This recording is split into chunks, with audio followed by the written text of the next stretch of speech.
Fallout 76's Atlantic City update holds promise, but is it enough? We'll find out in this episode as we break down the dev dives and my personal thoughts as I've had some time to play in the PTS. Starting with the first dev dive video, we hear from senior quest designer Ellis Tan, lead quest designer Joshua Moretto, and lead monetization designer James Phillips. The first question asked, what made Atlantic City stand out as the next location for 76 dwellers to visit? When we introduced expeditions to Fallout 76, we started with the Pit, which is a classic fan-favorite location, which we felt would feel very distinct from the woods and hills of Appalachia. Everyone wanted to revisit the Pit. But when we looked to our next location, we want something that would feel as different from the Pit as the Pit did from Appalachia. And as a native New Jerseyan, I'd been hoping for a long time that we'd get a chance to introduce my home state to Fallout for the first time, and Atlantic City was the perfect opportunity for this. Well, having played in the public test server, I can attest to the fact that it is quite different in look and feel from the Pit. The next question asked for a comparison to the real-world location. It's a lot more rundown, which I think is understandable in the post-apocalypse. It's been through a lot.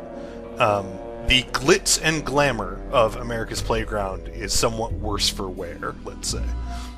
Obviously, it is different from the real location. This is Fallout, after all.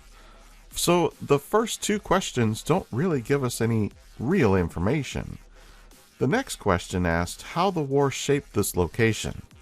No place was untouched by the Great War, but Atlantic City weathered better than most.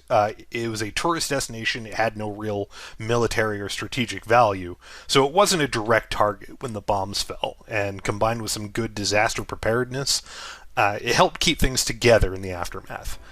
By the time our players traveled there, Atlantic City has reached a tenuous stability, with varying of its groups working together grudgingly to keep it as functional a place to live as they can. Unlike a lot of settlements that we've seen in Fallout and in 76, this is a place where people are living, have entertainments, functional power, water, which is not to say that they're without their struggles. Now, having played what is available in the PTS at this time, I will say that what we see in the clip is not what we see in-game. There are not currently any people beyond the main characters and enemies. More on that in a bit. For now, let's move on to the next question, which was how does Atlantic City compare to the Pit? Atlantic City is coming in 2 content releases. The first release includes 2 expeditions very similar to the Pit, and the second release includes 1 more expedition, as well as a variety of quests that you can do in Atlantic City, and you will be able to explore Atlantic City freely outside of expedition, like sort of the traditional expedition content that we know of from the Pit. Ellis gives us some really good information. For one, as we already know, the Atlantic City update is being split into 2 parts. The first one, which is what I have played on the PTS, is 2 traditional-styled expedition missions. The second part will include 1 more expedition mission and add some story content that will allow us to freely explore all that Atlantic City has to offer. I will give my thoughts on this a little bit later, so for now, let's continue. The next question was asking about the new characters and factions that we can meet in Atlantic City. Well, Atlantic City is held together by 3 main factions. We have the municipal government, who are keeping the power and lights and food working in Atlantic City. We have the organized crime rackets of the family, our sort of mobster organization. And then we've got a very chaotic, kind of crazy bunch of guild of entertainers known as the Showmen. Each of them controls something vital to the continued functioning of Atlantic City and its tenuous stability. The government, as I said, keeps the power and water flowing. The family controls all of the vice, the gambling, the booze, the chems that, people in the post-apocalypse kind of need to get through the day. And then the showmen run all of the entertainments, and those range from mundane, stage performances, music, and singers, and so forth, all the way to deadly games of chance and high-risk game shows that the desperate of Atlantic City can take part in a chance to make a better life for themselves and experience a bit of the high life. Joshua gives us some details here. First, we have the government, who keeps the utilities running. Then we have the family, which is supposed to resemble the mafia. And then we have the showmen, who are entertainers with a side of crazy. I have not yet met the government, so my suspicion is that they are introduced in Part 2, and they will have an expedition. The other two factions are as expected based on the description. I have run into them, and I do have thoughts, but for now let's move on to the next question, which was asking about the story and why we would want to go to Atlantic City. There's a few different stories happening. Each of our 3 expeditions invites you to work closely with one of the 3 factions and help them achieve one of their primary goals. So, for example, the family is all about keeping the money flowing. They're not afraid to use these cutthroat business tactics, including cooking the books to avoid paying taxes and paychecks to the other factions. So you have angry showmen and municipal auditors barging into the casino looking for their dues, and then it's the player's problem to sort of fend them off. And in our story content, our quest content, we get to explore the deeper consequences of what these factions are doing and of the indulgences that people are taking in the city. There is this highly exclusive designer drug known as Devil's Blood being traded in the upper echelons. So how does the Devil's Blood affect somebody who gets addicted to it? What happens if you cross the family or the showman? We have a main story, which is a very personal story about a family who has come to Appalachia on the run from Atlantic City. So the player will help deal with some of the consequences they're facing and make choices affecting the family members' perspectives and where they end up at the end of the story. In addition, in contrast to the Pit, where it was sort of an all-out war for survival between the Fanatics and the Union, with the sort of extra hurdle of the Trogs, in Atlantic City, the threat to the city itself comes from outside. Atlantic City is bordered on one side by the ocean and on the other side by the dense forests of the New Jersey Pine Barrens, which in the aftermath of the Great War have retaken territory that used to be developed by people and have started to encroach on the city's borders. So there was a lot of information with this one. The expeditions are just like the ones that we saw in the Pit, and to be honest, when I started playing them, I thought to myself, boy, I hope they have something better, because I am not a fan of the expedition-style gameplay. As I have not yet been able to touch any of the story content, since it's not on the PTS yet, I can't speak to how good or bad it will be. I do have some hopeful thoughts, though. Since it seems like there might just be some real story content, I am very interested to playtest it. The next question asked if there was any connection to one of the new allies named Joey Bello, and if there was going to be any reference to him in this update. Yeah, Joey definitely brought a little bit of that Jersey Boardwalk personality to Appalachia. His unique brand of humor definitely gave something special to the player. We might actually even see some signs of a past performance or two from him.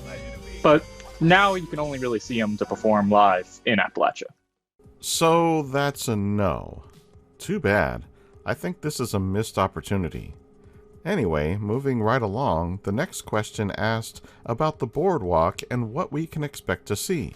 Well, the Boardwalk is the home to the showmen, and they run all of their games and entertainments from there. So you'll actually get to participate in one of these in one of our first expeditions, when you will join as a competitor in one of their most dangerous of game shows for a chance at a great prize.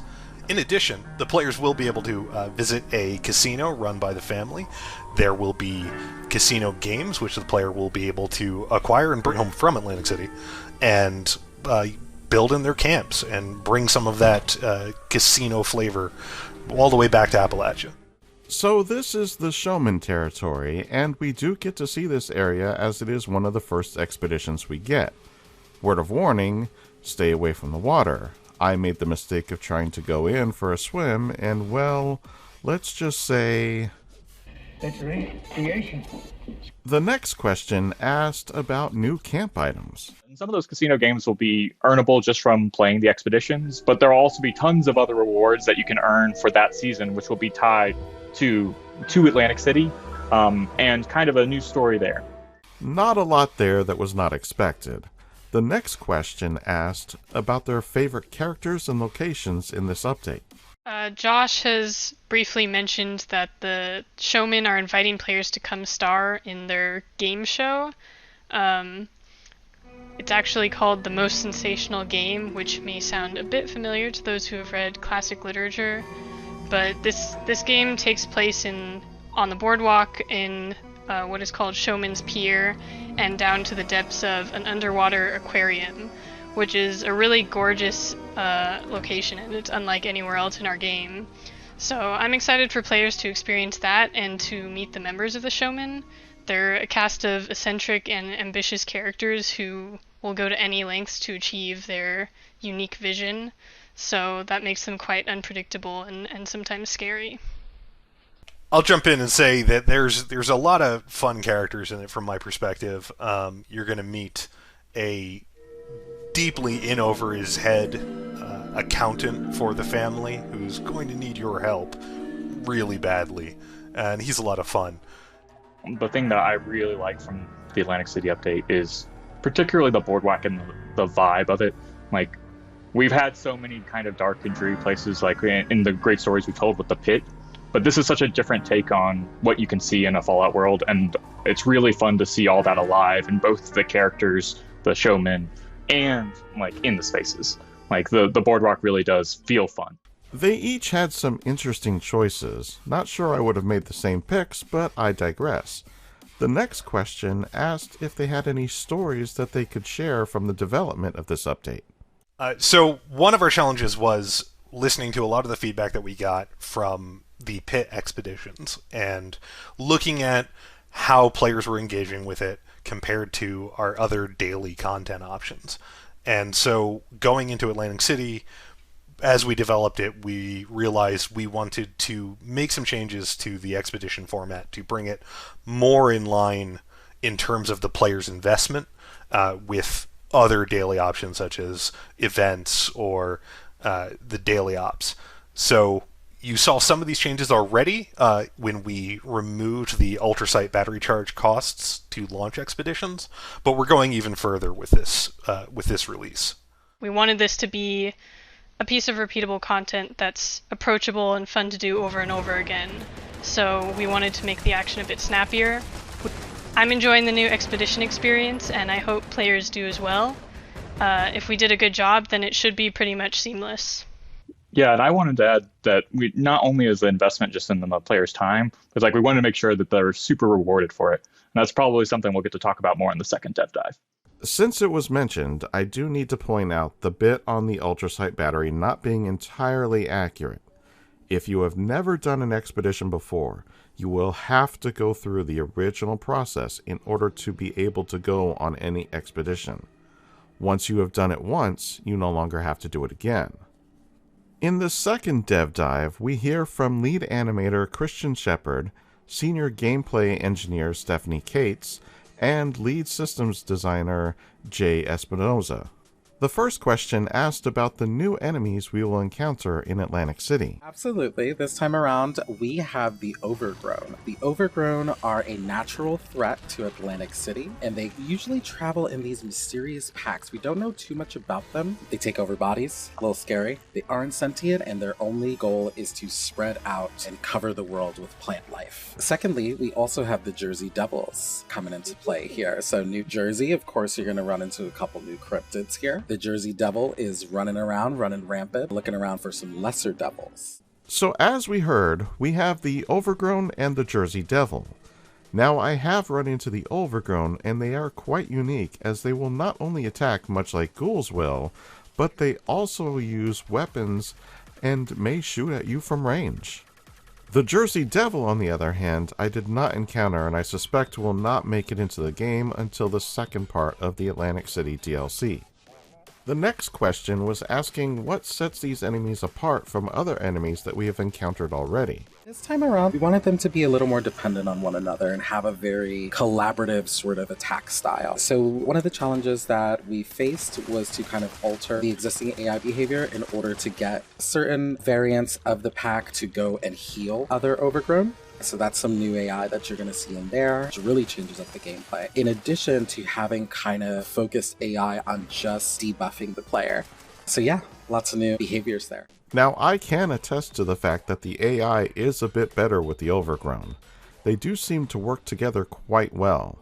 There certainly is still more work to be done in fine-tuning this enemy group, but it's still an interesting change.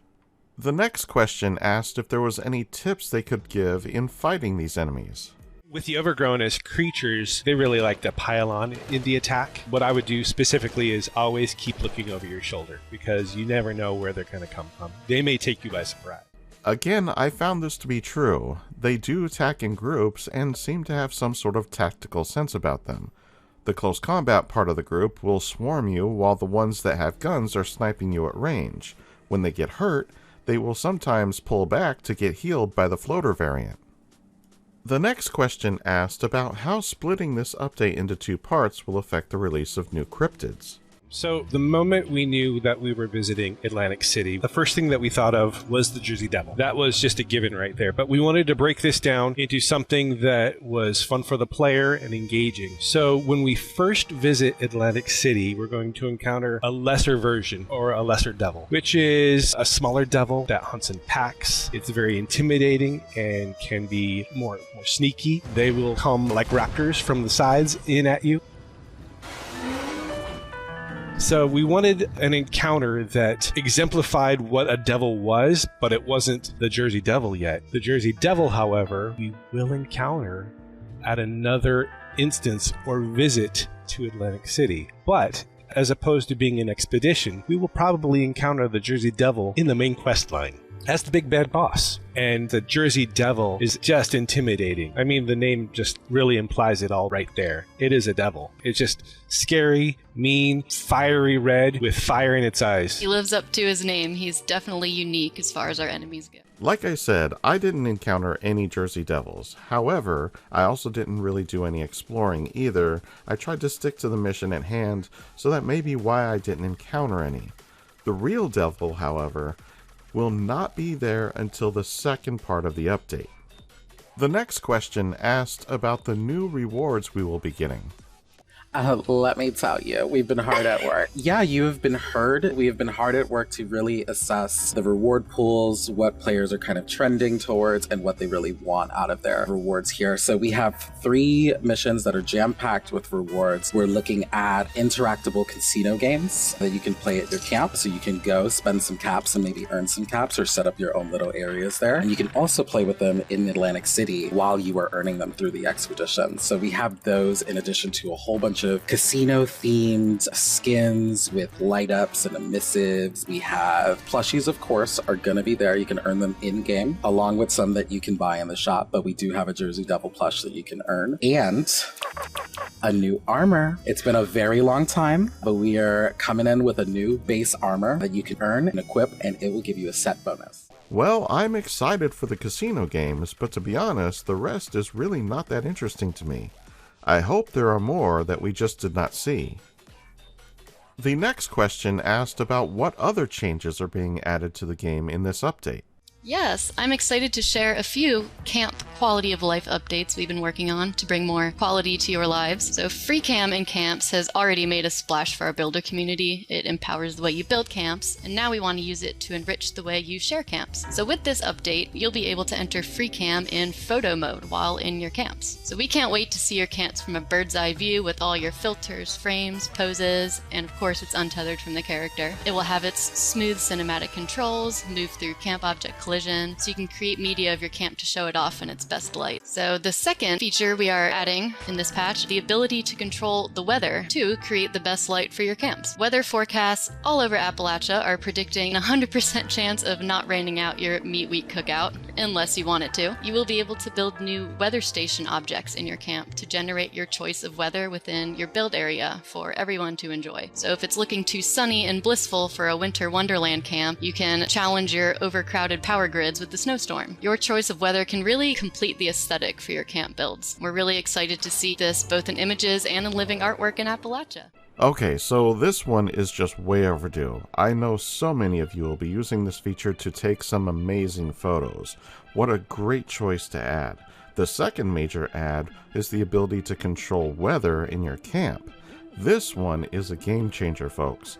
Now, they just need to tweak it a bit so that the snow will accumulate on the ground, or at least change the ground to reflect the type of weather you choose. The next question asked what their favorite things are from this update. I would have to say the Showstopper shotgun. It's super cool, very casino-like.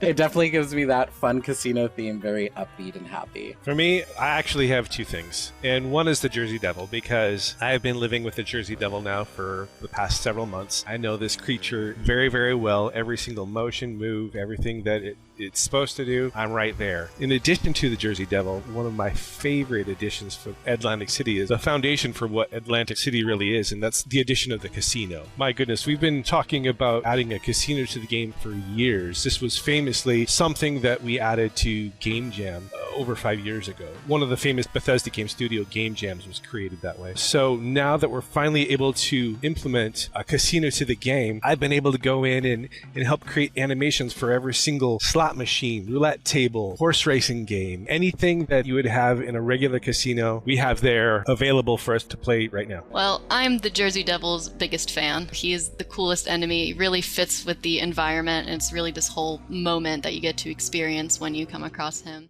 Out of all the things that I have seen, I would say the environment is my favorite. The design of each area looks fantastic. The last question asked about some behind-the-scenes stories.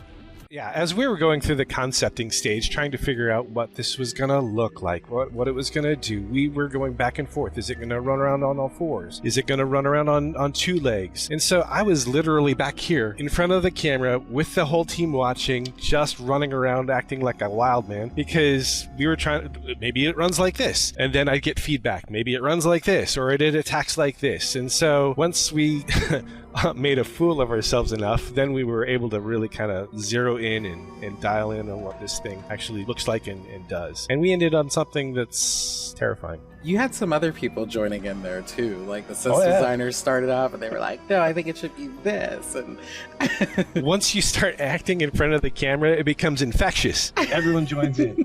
I don't think anything really amounts to that, but on my off hours, I put anime eyes on the creatures. Just really make emojis out of them. You have Jersey Devil Uwu. Little pink cheeks and sparkles. We have a lot of fun with camp building and in general behind the scenes. I will say the mallard duck camp object is near and dear to our hearts, so I will be looking for that in all of your camp. I don't know about you, but I would have loved to have been a fly on the wall during the Jersey Devil development. I bet there was some very funny moments. Now that we have seen all the developers talk about the update, I have some thoughts to share. The first part of this update really is exactly like regular expeditions. It works exactly the same way as they currently do, and when I learned this was the case, I was quickly disappointed. I have concerns that the story part will still be similar to the expedition format, but I can't say this will be the case as of yet since it is not available on the PTS at this time. I also wonder just how big this story content will be. Remember, this is the biggest update besides Nuka World in nearly 2 years. I liked Nuka World, but there really wasn't much story there. The last story content that we got was with the Brotherhood update. I get that there is a need for repeatable content in the game that is considered to be an MMO. That said, 76 is only loosely an MMO. Don't get me wrong, I do have hope that this update will be a step in the right direction. However, there is nothing wrong with having hope while also being skeptical at the same time. With all of that having been said, what do you think of this update? Do you have some of the same concerns that I have? Sound off in the comments below. While you're at it, like, subscribe, and share. And as always, I'm just glad you stopped by, and I'll see you in the next one.